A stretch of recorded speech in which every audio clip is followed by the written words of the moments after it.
Looking to start a new podcast and need some new equipment? Or perhaps you already have a podcast and feel like an upgrade is well needed. Well, good news, in this video we'll be taking you through equipment for every budget. So let's get to it.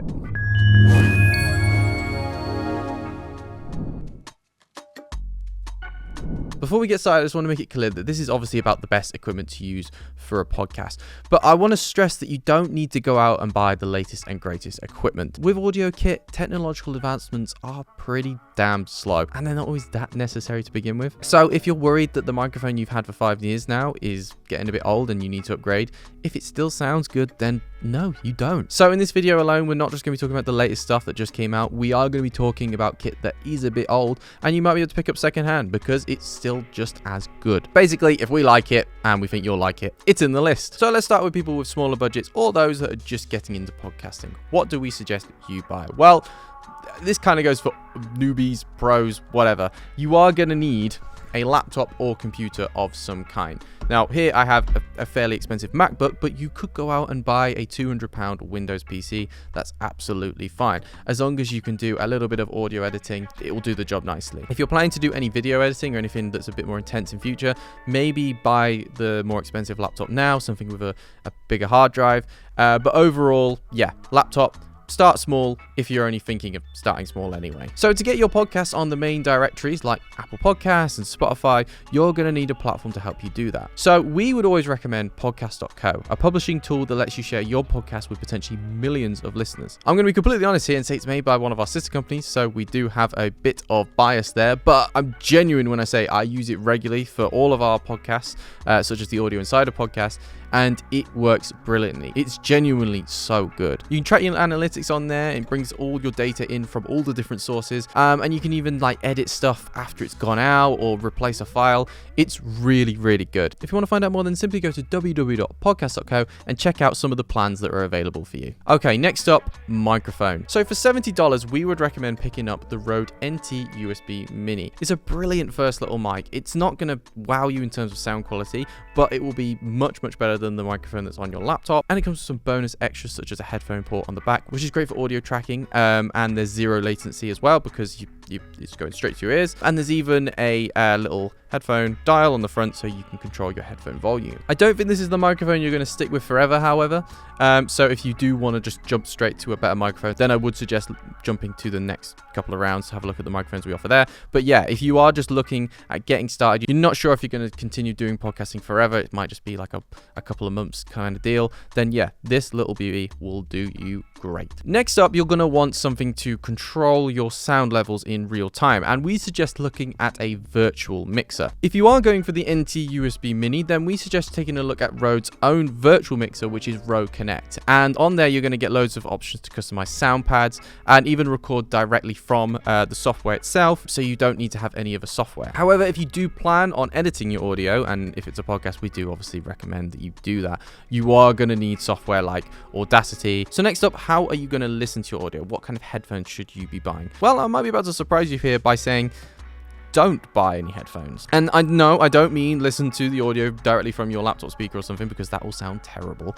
And if you've ever done like a Zoom call or anything, you know that by using the speaker audio, there's going to be echo in, and it's a nightmare. However, if you do have any headphones already knocking about, such as this pair of cheap Sony headphones I've got here, then just use that for the time being. If you are a beginner or you do have a low budget, headphones is the kind of thing you can probably get away with just using something you have lying around. As long as you have a 3.5mm headphone jack, like this one here, that can plug into your microphone or your laptop, you're grand. We'd avoid using Bluetooth just because there will be some latency there. But yeah, no, it doesn't have to be fancy. It doesn't have to be expensive. I don't even know what model this is. I just know it's Sony. Next up, let's talk about video briefly. Now, video is probably more important for those of you that are a bit more pro. But if you are just starting out and looking to do a bit of video, then by all means, go for it.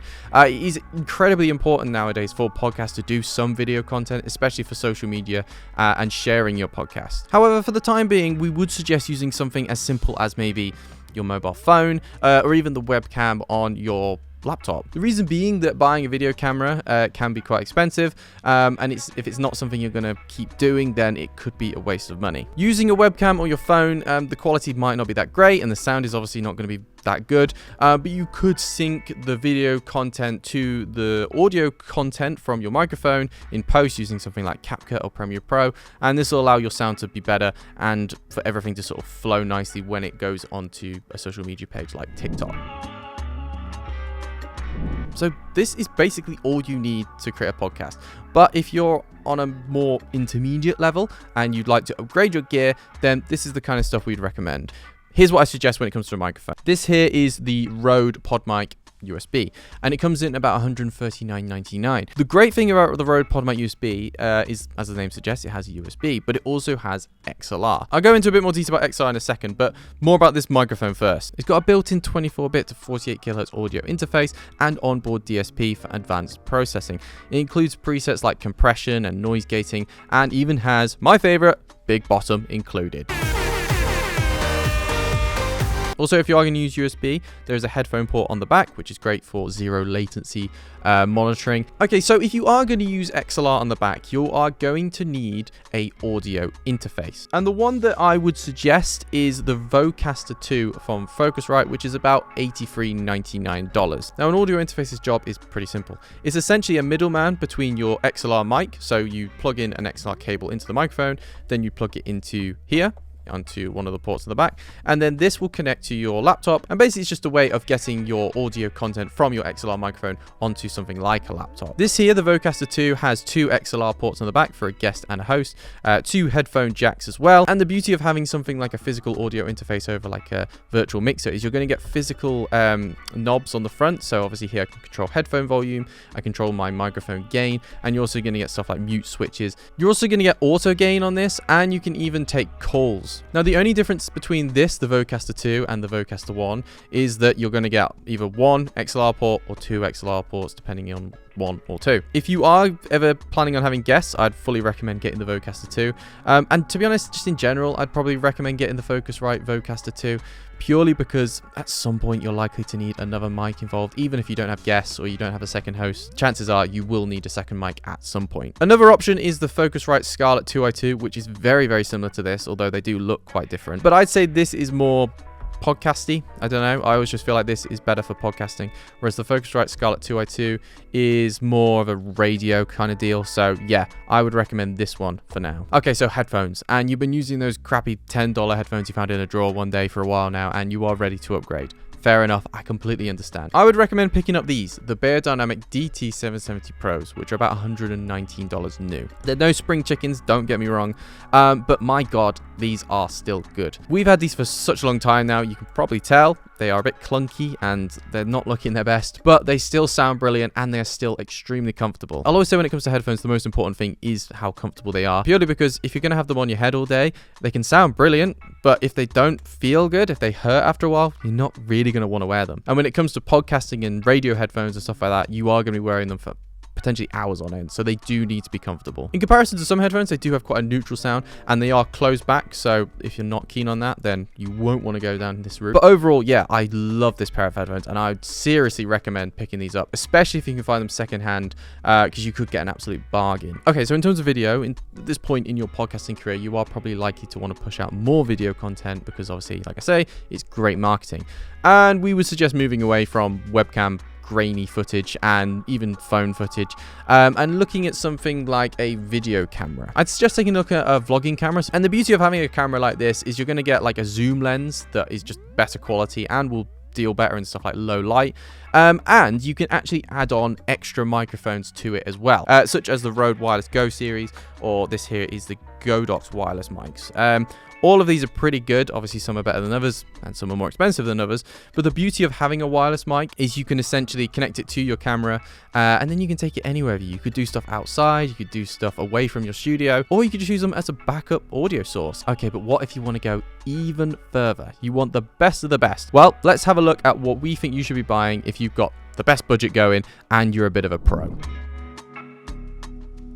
What is the best microphone we think you can buy? Well, To the surprise of absolutely nobody, if you've been watching this channel for a while, it's this, the Shure SM7B, which comes in at about $422 new. Again, not a new microphone by any stretch of the imagination, but my god, it's just so good. This is obviously the microphone you've been listening to throughout this whole recording, so it's a great test for you of whether or not you think it's good or not. It's a dynamic XLR cardio mic with 50 Hz to 20 kHz of range, and yeah, my god, this is used for absolutely everything from radio to podcasts to music. You've probably seen this in a lot of podcasts because it is just wildly used. If you do want a newer version, then the Shure SM7DB is probably more for you. The only real difference there is it includes a preamp, but you can actually pick up the Shure MVX2U, got a lot of layers, which also gives you the option to turn that microphone into a USB microphone, a bit like the Rode PODMIC. If you do have a bit of extra cash, we suggest moving away from an audio interface and picking up a mixer. Now, our absolute favorite mixer in the world is this, the Rodecaster Pro II, and this is just an absolute beast for podcasters. It's about $525, so it's not cheap, but you can get this one, which is the Rodecaster Duo, and that's $449. The only differences here is on this one, you're going to get 4 XLR ports, so 4 potential microphones.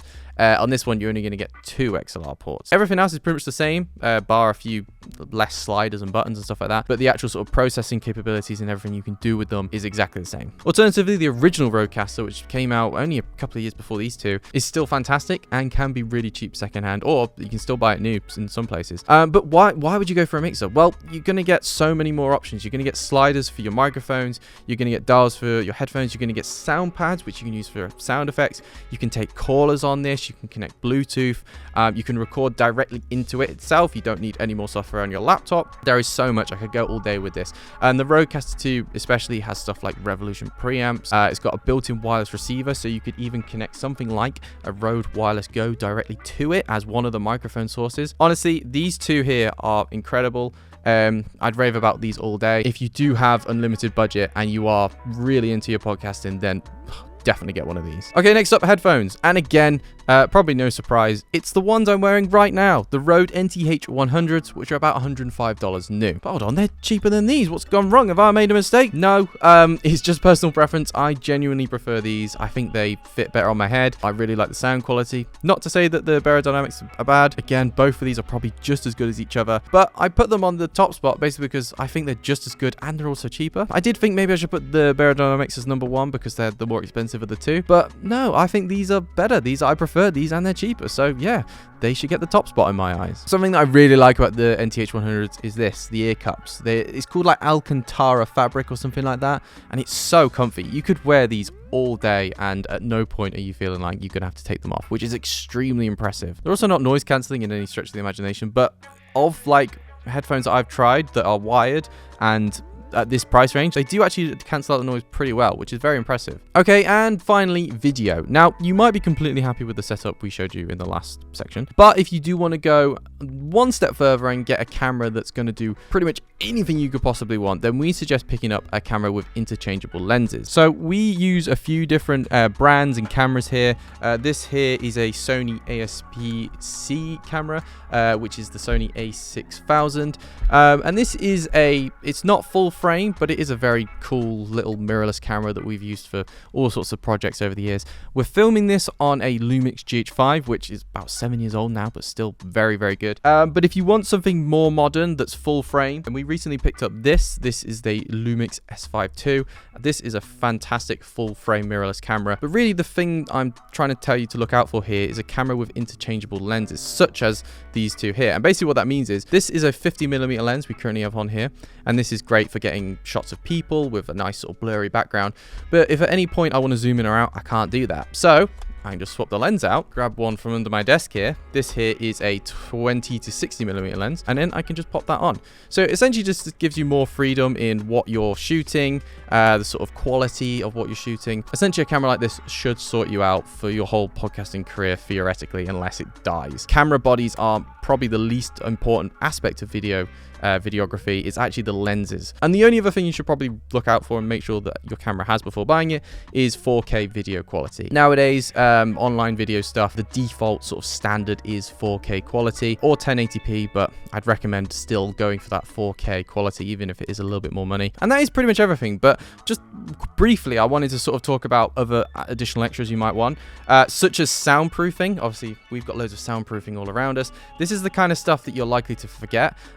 It's very easy to just see all the exciting, ooh, look at that thing with shiny buttons, I want that. But then if you don't have the soundproofing to go along with it, then you might have echoey, noisy sound. So yeah, definitely pick up something, even something as small as this, that you can just put around your microphone. Equally, if you are doing video content, lighting is key. If you're in a dark room, it's probably going to look horrible. Something as cheap as this, just sort of a ring light, could be brilliant for what you're doing. And then of course, you're going to want a boom arm for your microphone. You're going to want a tripod for your camera. All of this little stuff does add up, so make sure to factor it in and don't just focus on the really expensive tech stuff as well, because yeah, you're gonna have a shock. But that's pretty much everything. I am fully aware that this is my personal preference and you are probably going to disagree with me in a lot of ways. Let me know down in the comments what technology you would recommend for podcasting, and yeah, help each other out. Share some advice on what you would pick. But until next time, thank you very much for watching this video, and I'll see you in the next one. Goodbye!